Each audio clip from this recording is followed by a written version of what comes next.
what about this smile do you not like? Here's a few things that came to my attention immediately that I was able to express to the patient in order to create a smile makeover.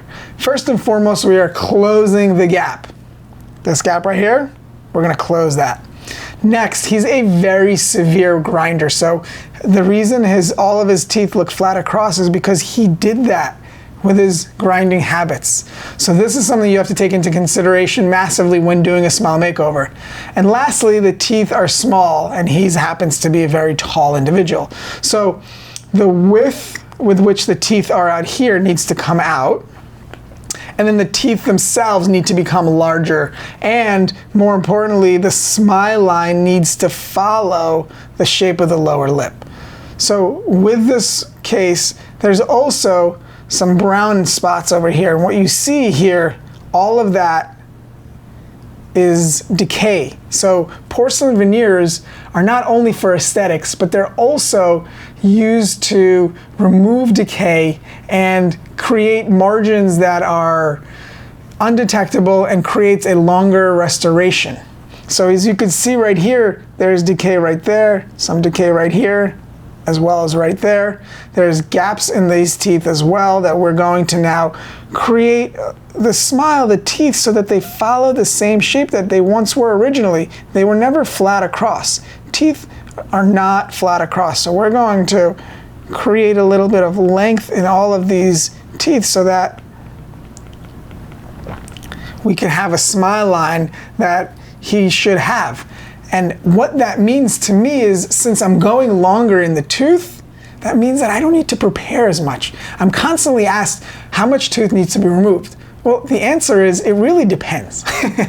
It actually depends on the case, because if the teeth are out here and I want to bring them in, obviously we need to prepare the tooth a little bit more. But if the tooth has been worn down and is smaller and we're building out, I don't need to prep more to add more. The ceramist and I will design a sufficient amount of space for the porcelain to be added onto. So in this case, we are understanding that all of this will then be filled in with porcelain.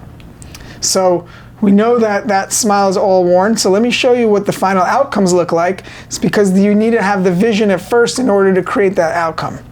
This is exactly what we wanted. We wanted a smile that creates natural embrasures, yet still gives length to the tooth that we want.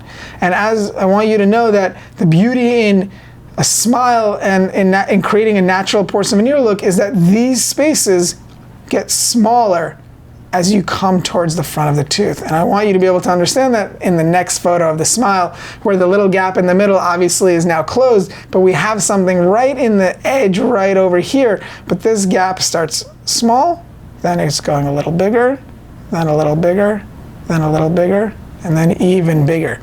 And we also have this shape of the teeth following the shape of the lower lip for a outcome. But we want to maintain this outcome. So what has to happen in order to maintain this outcome? You have to wear the night guard. And before I start on treatment on a case like this, I express to the patient that if you are not able to commit to a night guard full time when you're sleeping every single night, then I don't think this is the procedure for you. What's different about the type of night guard that I make than buying over the counter or other docs is we have something down here which is a ramp. And this is a special appliance called the Ferrara appliance that brings your lower jaw into a forward position and relaxes your muscles and prevents you from grinding and clenching even through the night guard, because there's only pressure on the front teeth. And so this protects your smile and prevents you from grinding, and even is therapeutic in all of its functionality to release muscle strain in your head, your neck, and your back, because it's all intertwined and all connected. So creating this beautiful smile leads to a lot of different things we discussed: closing the gap, creating natural teeth that look the same, getting rid of decay, and most importantly, giving this individual a confident and beautiful smile.